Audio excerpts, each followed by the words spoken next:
Hey guys, Inorganic Pixel here, doing another video. I'm playing as Ivy today. This is the build out. Look at it, pretty nice. You can find these on the public page in terms of what build I'm running. So I honestly don't really do anything crazy with the build I run and anything I do within Deadlock. I don't have the time to do all the mental gymnastics it takes to build something out.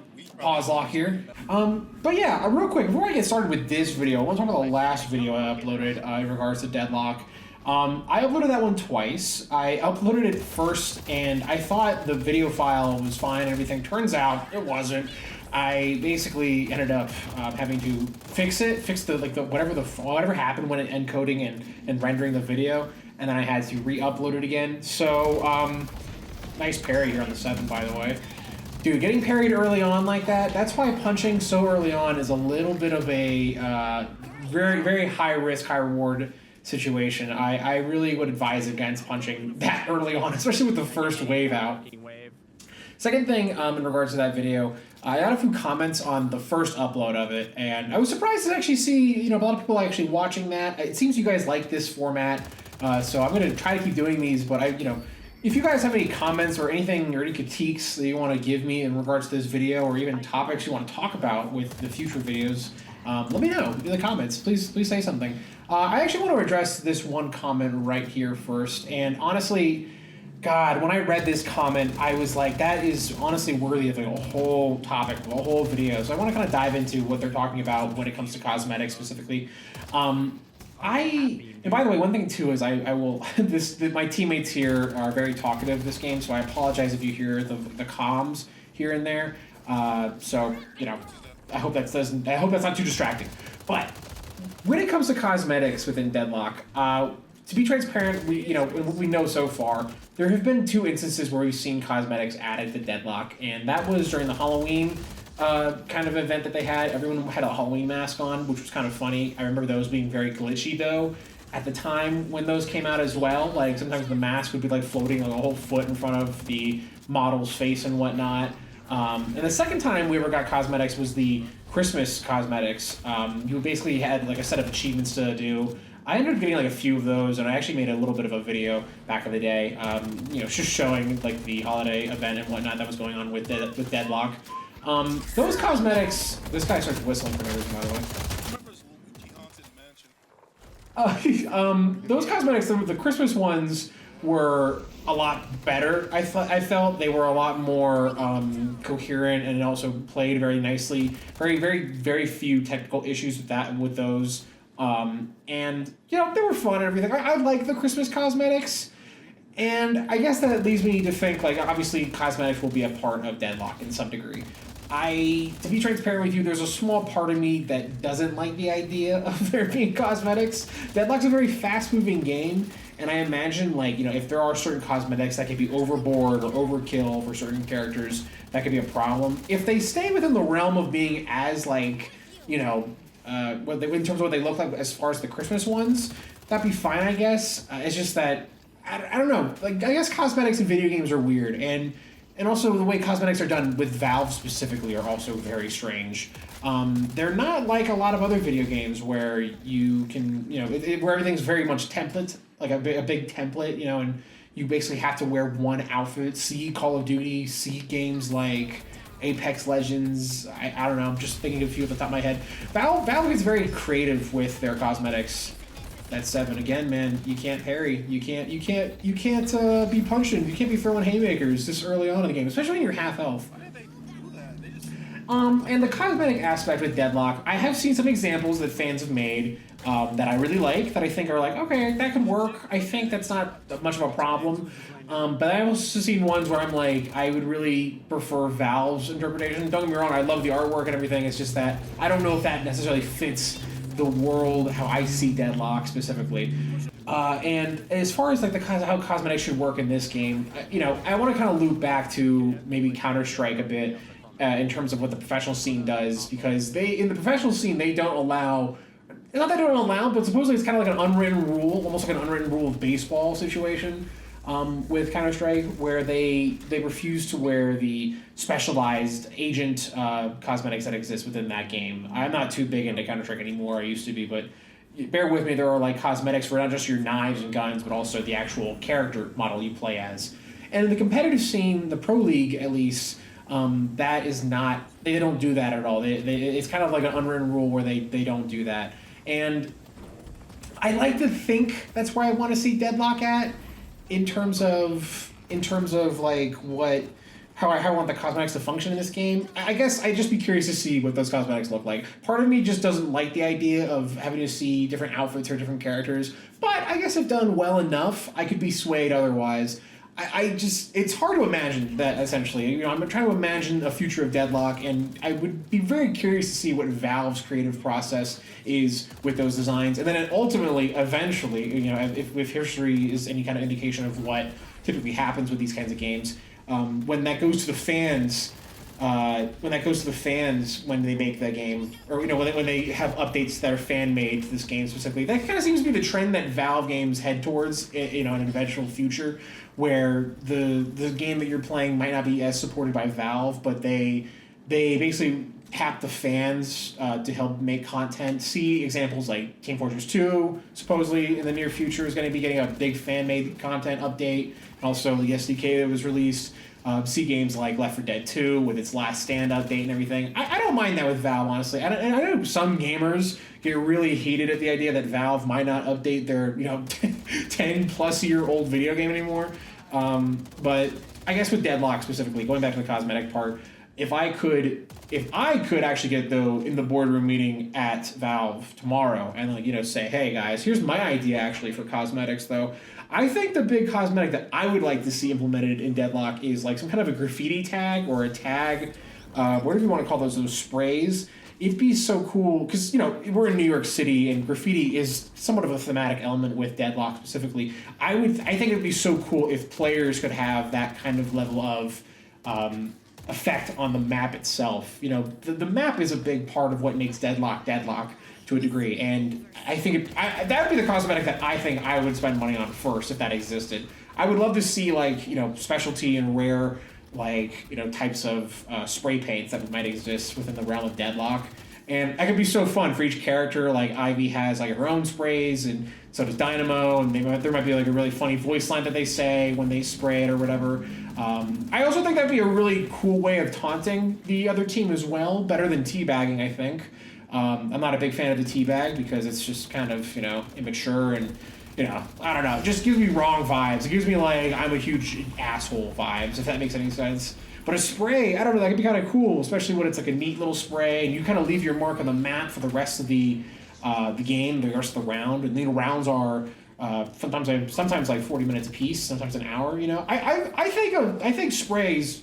Well, I think that'd be cool. And that's just my pitch if I had to get into the boardroom meeting, sit down with Gabe and Yoshi or whatever. Does anyone else do this, by the way, where they buy items and then destroy them intentionally? Sometimes I buy items like the healing rate and then immediately, once I activate it, destroy it to get the 250 out of that. I wonder if that's a strat that anyone else utilizes.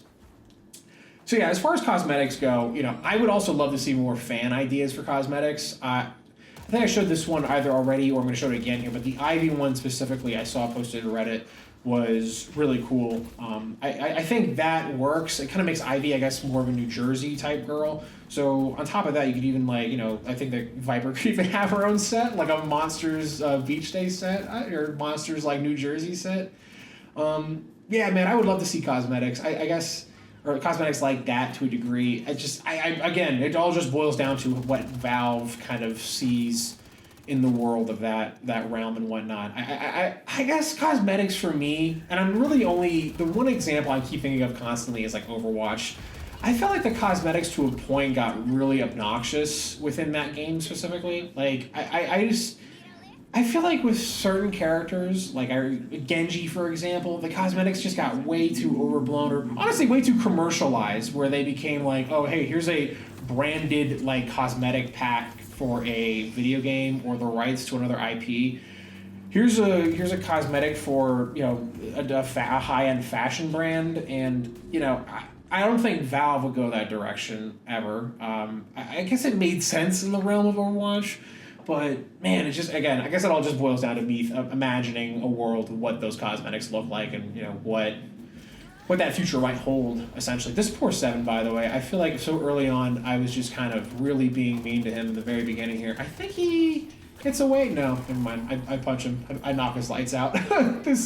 He actually has some good plays, though. I'll give him credit later in the game. I think early on he had a tough time. That's what's kind of so cool about Deadlock, too, is that the phasing of this game is a big part of what makes Deadlock and what makes the actual the actual sequence of the match itself so interesting to me,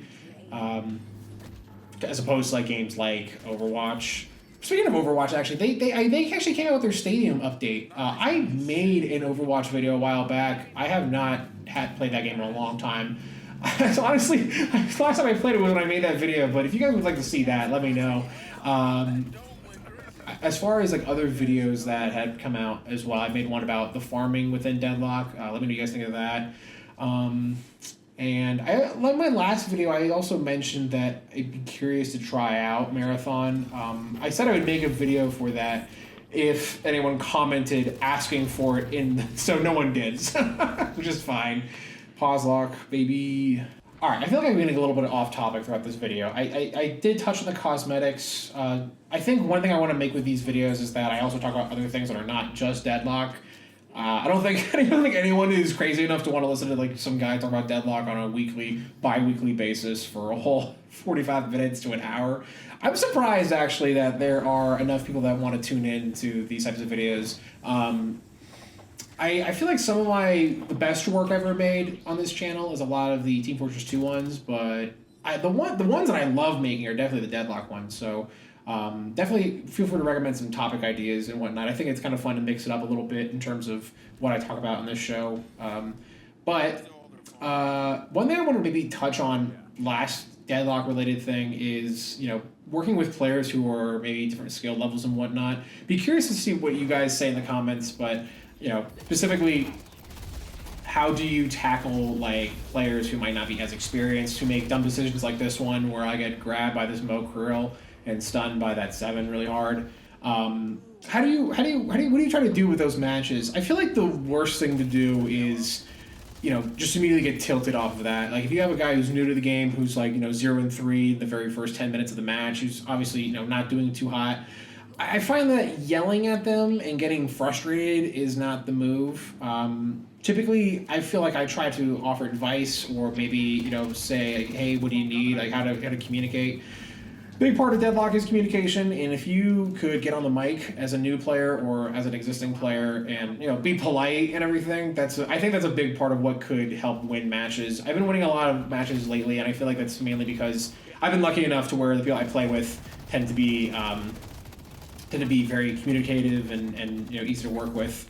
This Krill. Nothing worse than getting grabbed by a Krill. I feel like that is one of the more painful ults to get screwed over by. So as far as one of the last pieces of advice with when it comes to new players and whatnot, or even players who are just trying to make the experience of playing Deadlock a positive one, if someone's being toxic, if someone's being a jerk, if someone is just clearly losing their cool or is crashing out or whatever, just mute them. Just don't even begin the argument. It's not worth your time. It also makes you look dumb to argue with another human being about a video game. So yeah, that's really all I have to say about that topic. I'd be curious, if you guys have anything you want to add to that, please feel free to sound off. One of the kind of fun thing in the news, 4chan, I guess, was down for a while ago, and it's back. So I'm excited about that. I'm not a huge 4chan user, but I will admit, if you want to get a new wallpaper for your desktop, 4chan's got some cool options, some interesting ones, depending on what you're into with wallpapers. I don't know, every once in a while, that's one of my favorite boards to go into, is just check out to see what wallpapers is everyone really into right now. Oh, someone did one on Hatsune Miku or whatever. Ooh, My Little Pony ones where they actually look like the real horses. That's kind of cool. Speaking of horses, has anyone seen that Twitter account about the horse racing? I've been following that crazy. It's a lot of fun. 4chan came back. That was a weird situation where they got hacked really hard, and gosh, That is really going to be the future of a lot of things on the internet very soon. Is a lot of the hacking is going to be a big problem. I'm always surprised. Who knows the amount of information that I already have out there somewhere, but I really should maybe work on that one day where I just go back in and make sure that my social security number and my 401k isn't being like siphoned out by some guy. As far as like other news, I've seen a lot of people talking about Nintendo and the Nintendo Switch coming out. I did not get a Switch, and to be transparent with you, as more and more time has gone on, I feel like the move is actually to get a Valve Steam Deck. One thing I'll say about the Valve Steam Deck, if you're ever at an airport and you see someone with the Valve Steam Deck, you're like, yeah, it looks like the guy who would have a Valve Steam Deck, but the second thing that goes through your head is like, I wish I was him. I wish I was that person right now with the little Valve handheld thing, playing The Binding of Isaac at like an airport in a comfortable setting. That'd be the move, even on a plane. But with the Switch specifically, yeah, the Switch 2 got announced, and I guess they're pretty concrete about the pricing of everything now when it comes to the Switch 2. Games are going to be costing $80, which is an interesting metric because, gosh, there are definitely some games out there that I feel like if I had paid $60 for, I'd be very pissed. I can only imagine how much saltier I'd feel once I paid for an $80 game. But I think consumers, at the end of the day, are willing to pay for that. Personally, as I've gotten older, I've been buying less and less video games. I think growing up, I was more in the realm or the mindset of like I want to buy video games used a lot from GameStop, and I want them to be like Xbox 360 ones or maybe even occasionally N64 ones.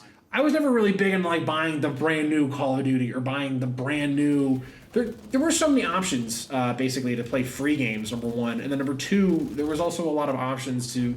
There was a lot of games out there that just took up too much of your time as it is. Like games like Fallout, games like Skyrim and whatnot.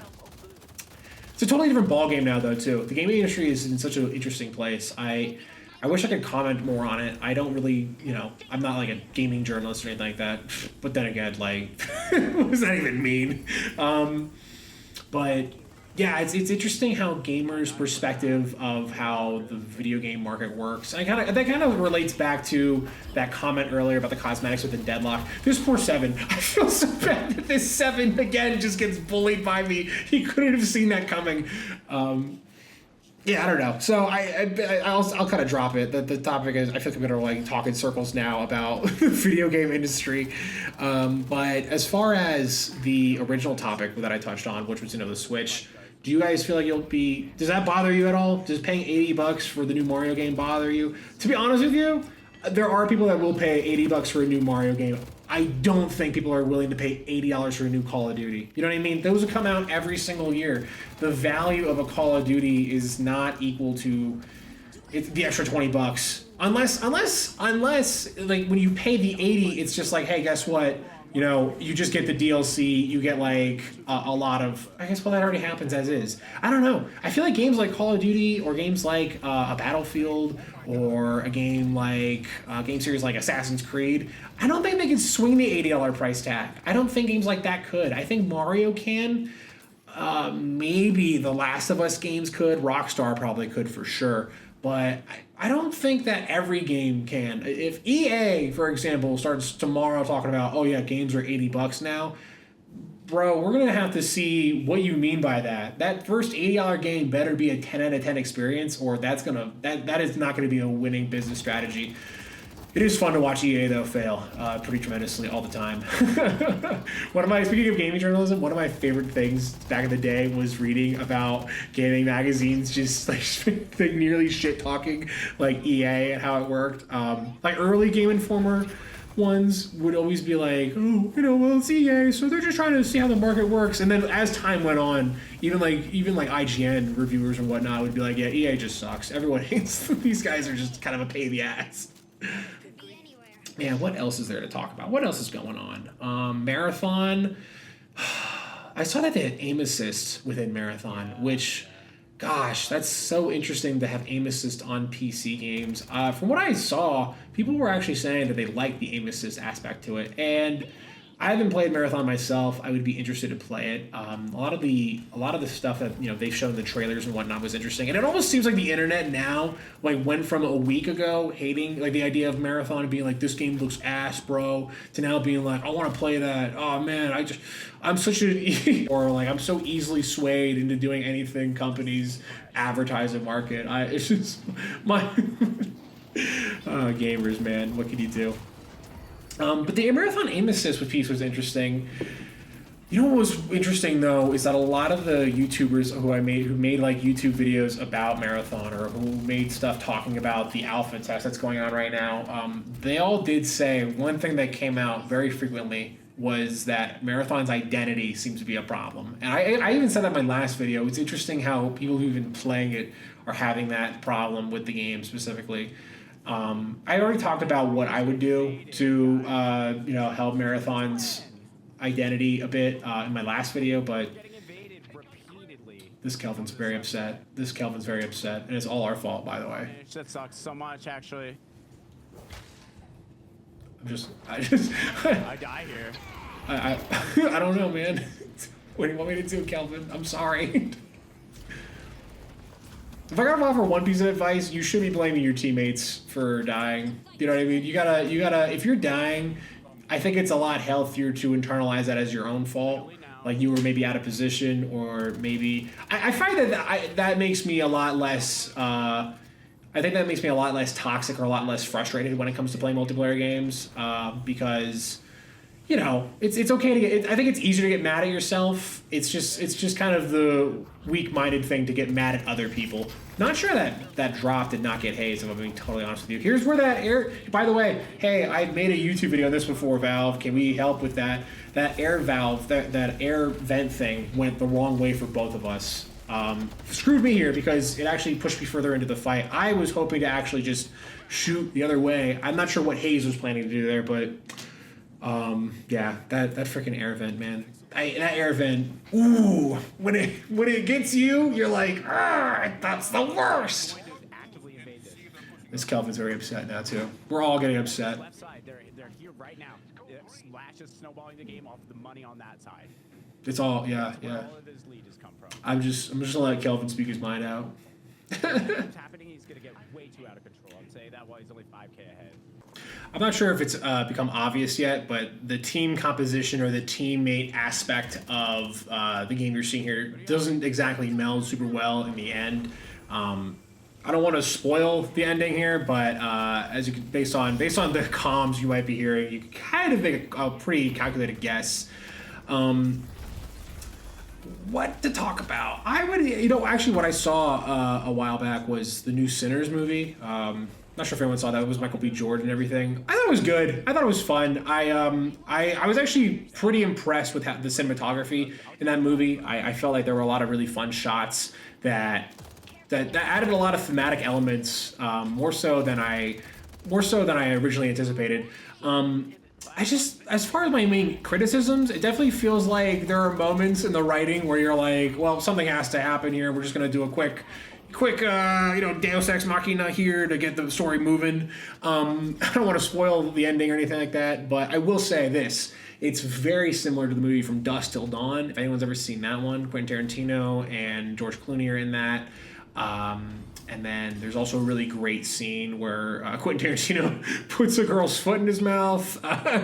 That's a great movie. It definitely feels like From Dusk Till Dawn, heavily inspired Sinners and whatnot. And I don't mind that though. I like the setting that Sinners took place in. It was like a 1930s, I believe, pre-Prohibition or maybe during Prohibition type of like saloon that the brothers end up throwing, and then something really bad goes on. I thought the villain was actually really well done too. The villain was very Irish, which was interesting. And then the other thing too was that the villain's like line delivery, his acting was really good. His writing was also really good. I find that a lot of villains in modern day like films, unfortunately, are like, I'm a bad guy, but to a point. Like, whereas Sinners felt very much like the bad guy was a lot, his darkness, his evil was a lot deeper than what what you were just seeing on the screen. It felt like the character existed beyond, past the what the film you were watching. You know what I mean? Like, it's nothing's worse than like a villain who becomes a bad guy like within the span of a film. You know what I mean? Sometimes it's cooler to see a villain just is a bad guy, and you can kind of fill in the blanks in your own head as to why they're the bad guy. See example like Texas Chainsaw Massacre, as an example. Who I'm referring to in that scenario, that's up to your discretion. Wow, this fight really went crazy here.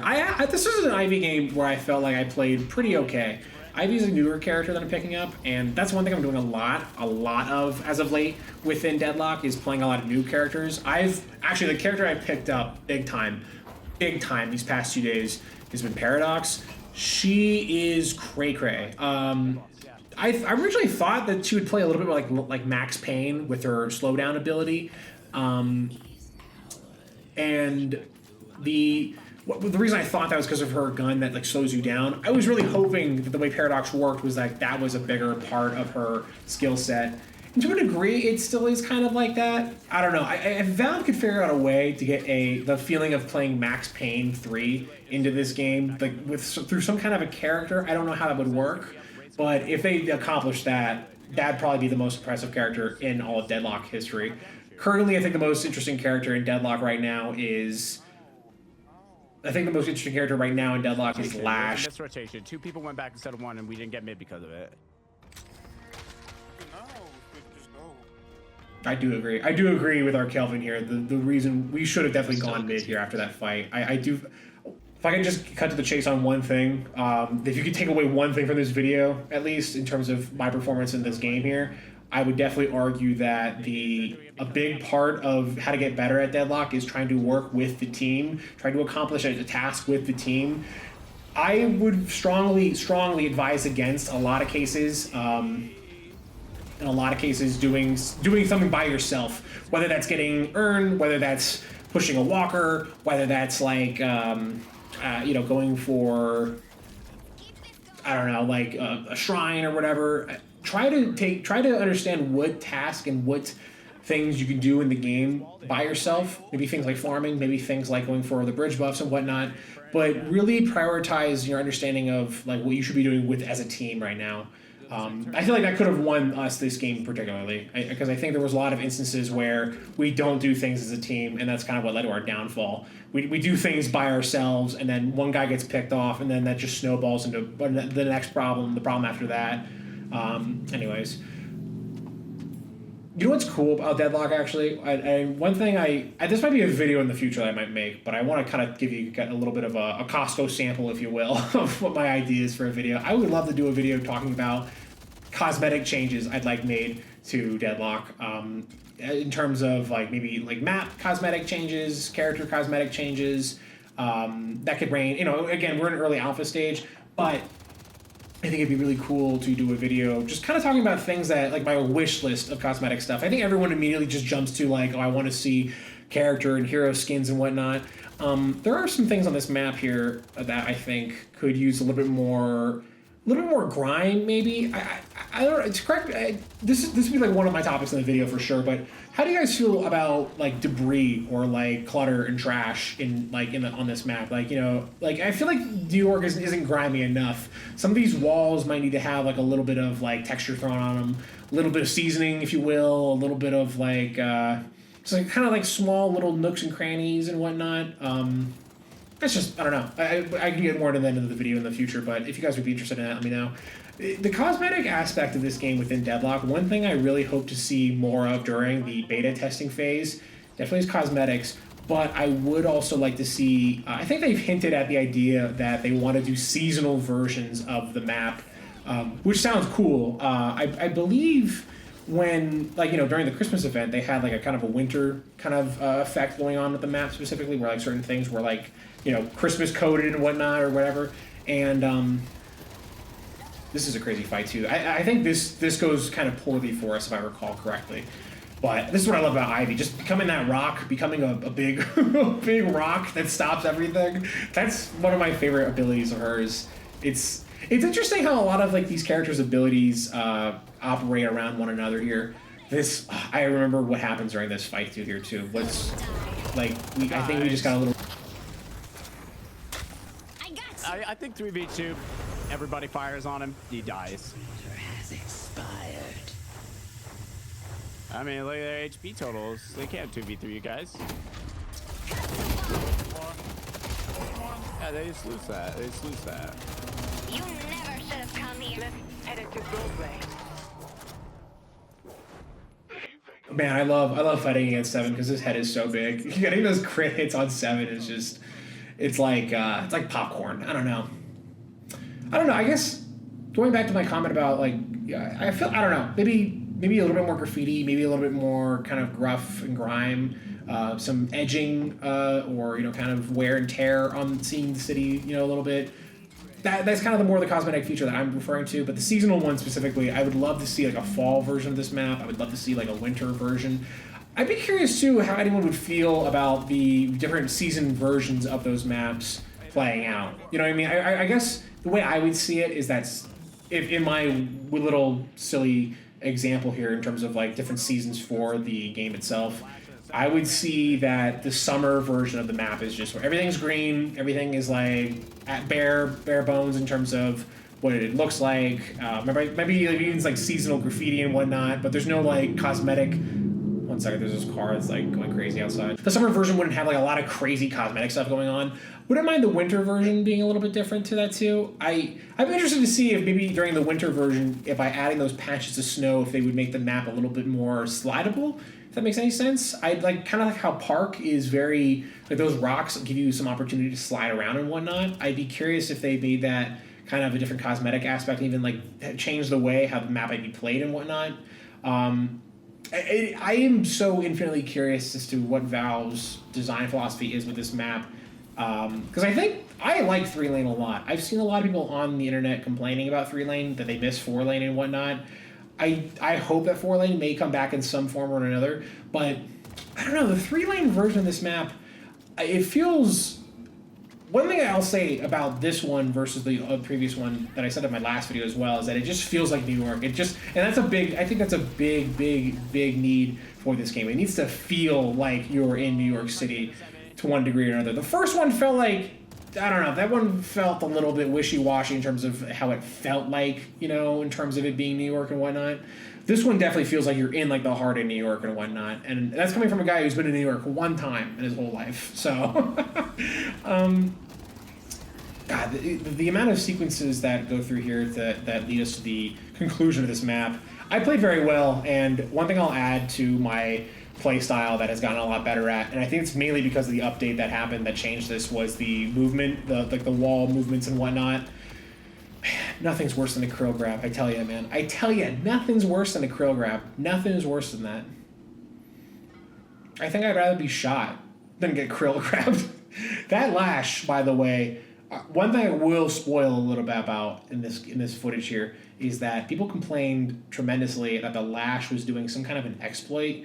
I don't know what they're referring to. I wonder if it's that. To my understanding, that was like him popping a warp stone, and then he got to me quicker with his with a punch, I believe, or a ground slam, or his lash, or whatever. That's not an exploit. People have been using warp stones in interesting ways for combat purposes, I've noticed. That was a big Abrams move. I have footage of that in a video that I did, but I don't know if I like that personally. I personally don't like the idea of me using that. I'm totally cool if other gamers or other players want to have that. To me, I am very anti having a lot of items, or anti carrying a lot of whatever you want to call those types of upgrades, the item upgrades. I personally am not a big. If I'm going to run an item, it's just going to be one item, per play session. I don't like the idea of having to hit Z and X or C, all the other ones here. This Mo grab, man. I'm telling you, man, the Mo grab. Yeah, we fall apart here hard, unfortunately, and yeah, I love being in that stairwell when it's a 1v1 situation, but I don't like being in there when it's like 5 people all banging on me. Yeah. Yeah, this game doesn't go super hot. You know, I mean, you can see the time left in the YouTube video here. We ended up kind of losing this one, but that's okay. I still had a lot of fun playing Ivy and whatnot. Ivy is one of those characters, again, that I just kind of picked up recently, and I'm going to try to like play other new characters and whatnot. I picked up Paradox. I might make a video. My next one might be with her. I feel like that'd be a lot of fun. Like, this is me after a week of playing Paradox now, by the time that next video comes out next week. But if you have other characters you want to like see me play, give me a try to shout it out. Even if I've never played it before, I'll try to pick it up. I think the one that I'd be the most curious to try would be Mo Curl. He seems to be like the character who, design-wise, I think is the funniest and coolest. But I don't know. You guys be the judge of that. Let me know what you guys think in the comments. Thanks for watching, and then like and subscribe and all that other jazz.